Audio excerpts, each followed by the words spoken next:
Hi, guys. Welcome to the Lit Mag Lab podcast. This is Vevna Forrow. Yeah, let's get started. Okay, guys. So on the past podcast episode, I was talking about hiatus, that term that is used when lit mags, typically tend to shutter their doors, oftentimes permanently, but not always the case, as I mentioned on the episode, right? It's okay to take, temporary breaks or to do what you have to do, right? Life events come up. So it's tough. It's never easy for founding editors to close the doors, shutter things, whether it be a couple months, few weeks, or a year even. It's again very, very hard on the publication overall and the team and everyone involved. The contributors of it, others who have followed it for since day one. It's very tough news to hear anything like that. So I gave a couple examples in the community of places that had some hiatuses or breaks that are perhaps longer or were short term and things like that. Just one or two, not a bunch. There are tons every year, so I just wanted to give some examples. Again, if you search out online, you'll probably stumble across a hiatus or break letter from a founding editor still out there, a past example. So, if you ever need to take a break, see what others, typed and how they worded it, and just, we're completely honest what was going on. I think it's important to just state that, hey, I need to break because of X, Y, and Z, that's it, yeah. So it's tough. So, anyways, feel free to check that out, the past episode as well.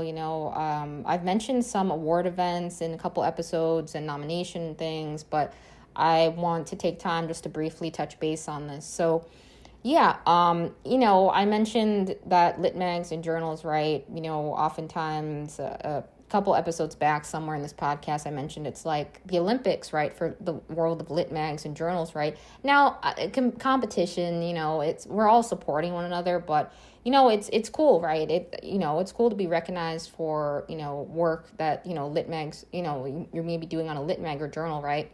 There are events like that, right? I mentioned through CLMP, right? They have the Firecracker Awards for Best Debut Magazine. They have other ones too, not just that one. And there's usually a small entry fee. It's I think it's between $50 and $70, somewhere between there. I can't remember the exact one because I didn't enter it this year, so I don't know if it changes or but yeah, I think it's like 65-ish bucks or something around that range, or yeah. Anyways, highly recommend you highly recommend you check out the CLMP, site. And, if you're going to start a lit mag or journal, or you're thinking about it, the membership is very beneficial, right? You get to stay in the loop on upcoming events, both in person, virtually, and, the discounts you get on things in the lit mag world. And yeah, you just it's important to stay informed on what's happening, especially if you're going to run a lit mag. You don't want to be in the dark about things, and you can come across some new resources, some new services maybe for your lit mag or journal to leverage for distribution, et cetera, et cetera. So yeah. So I won't cover, awards for lit mags and journals on this episode, because I sort of touched base on that a little bit in the CLMP episode and a few other ones, Again, there are awards every year, events for lit mags to enter. I only know of a handful of them. I haven't entered every single one. Just once I entered one, but yeah. Anyways, so nomination events for poets, for nominating work that's been published, right? That the founding editor can nominate. And I know sometimes for some events, founding editors have, there are other editorial staff involved in the decision making too. So for some of the events too. The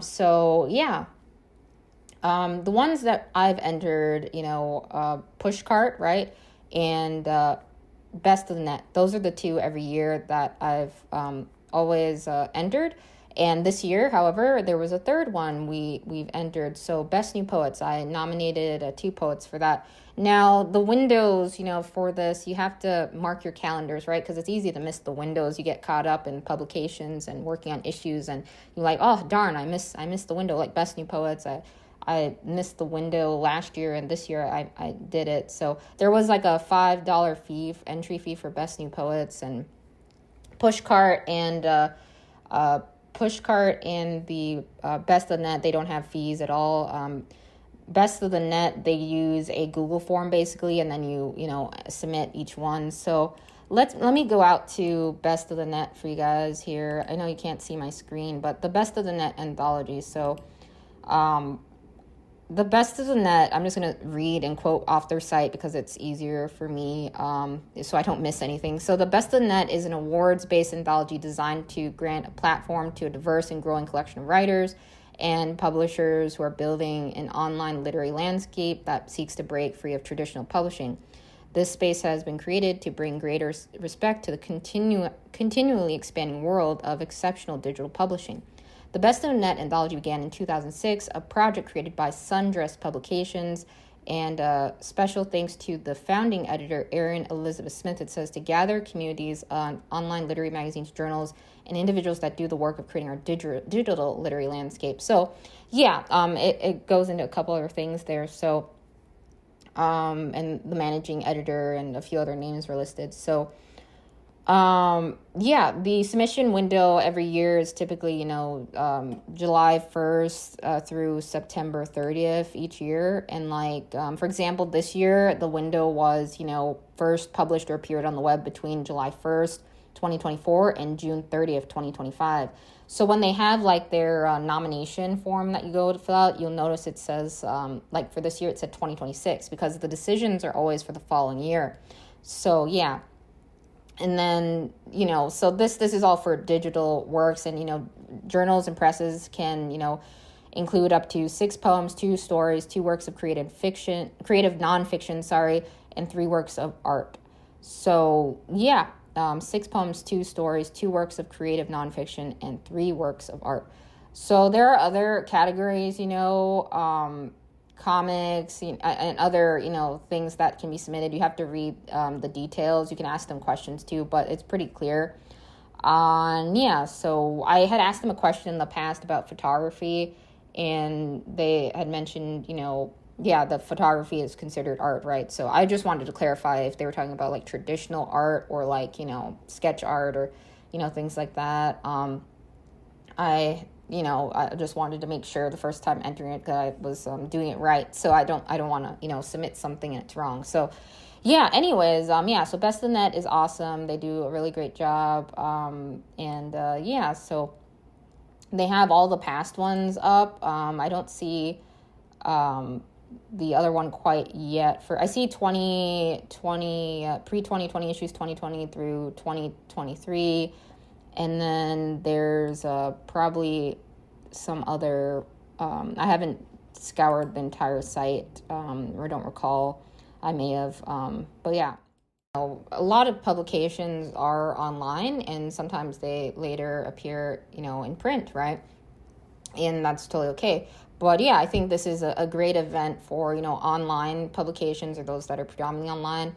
And, you totally, again, can enter it, if the piece, after it's published online, is in print, that's okay.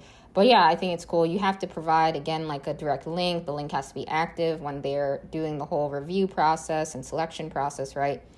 And you can read more about it. I'll put links to, what I'm talking about so you guys can check it out. You want to, I think it's worth it, to enter, to support writers' work and nominate, the pieces you felt that were, I wish I could nominate way more than that, right? But, work that you really felt was super strong and really creative and just and you felt, that was really awesome. Everyone's work is awesome, but there are some pieces that just, are this is really amazing work and I want to nominate it. We have that thought. So I think it's cool to have these events. I just wish we could nominate way more poets, right? But that would be obviously quite a bit. So they have to have a set number, right? So, So check out Best of the Net if you're not familiar with that event or the Best of the Net anthology.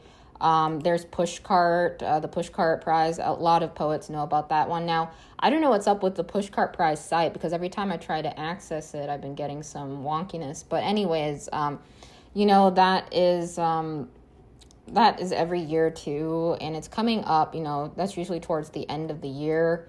We had, I the first time I entered it, I was like almost missed the deadline, and then but I actually did something wrong. You're right. Don't send in issues to them. I also sent in paper copies and the print issue, but the first time, and then I stopped doing that, and then, so they did send me like a letter in the mail at one point in time, too, and then I got that, and I can't remember what it said or something. But anyways, so yeah, anyways, I just think that one, again, there's no fee to enter. Oh, so yeah, I think I was clicking on an old link I had, so it's correct now. So yeah, the pushcart prize, Best of the Small Presses. It's been around since 1976. I'm quoting this again. Hundreds of presses and thousands of writers of short stories, poetry, and essays have been represented in their annual collections each year. And so the whole process is, right, they allow up to 6 nominations. They can be print or online from magazine or small book press editors throughout the world. They accept, nominations from, even their staff or distinguished contributors, contributing editors, and they can be a combination of poetry, short stories, essays, memoirs, standalone excerpts from novels. They also welcome translations and some reprints in both traditional experimental writing. So, nominations are accepted between October 1st and December 1st, postmarked for, for the next year's edition. They do not take things via email, so this is one you have to mail in, like physically mail in. So, I was totally in quite a bit of like physical pain at times, so my folks like helped me out and get it mailed and stuff. So I was so thankful for that, because it's hard, for me at the time when we were doing these nominations and stuff.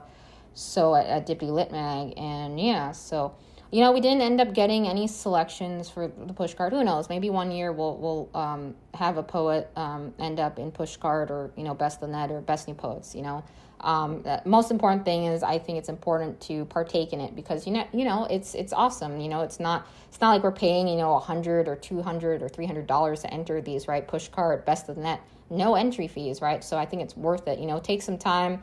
If you're an editor, take some time to just enter these both of these events, each year.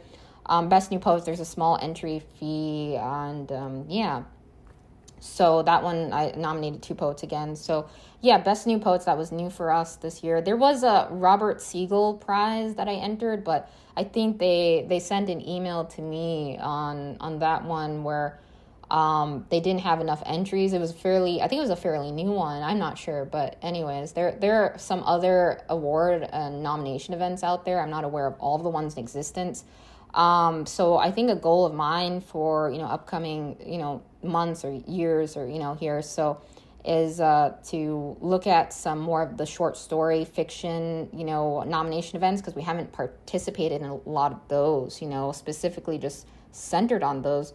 I'm going to go out here to Chill Subs. Something cool about, Chill Subs editor, when you go in and you have your account and your editor, right, on the back end, they have an advanced section, right? And under there, this could change, right? I know they're updating parts of this, but under advanced, they have a question mark that says, do you nominate for awards? You can choose yes, and then it lists out some events. I haven't looked up all of these that are listed here, but that was really helpful to me. I think it's helpful for editors to have a list of events and awards that others are, partaking in, because I'm not aware of all of these. So, pushcart's there, Best of the Net, Best New Poets, but then there's Best Microfiction, Best Small Fiction, Best Spiritual Literature, Hugo, that's Hugo, Aurealis, Aurealis, Best Science Fiction and Fantasy, Nebula, World Fantasy, Locus, Locus, SFPA Riesling Awards, CSFFA Prix Aurora,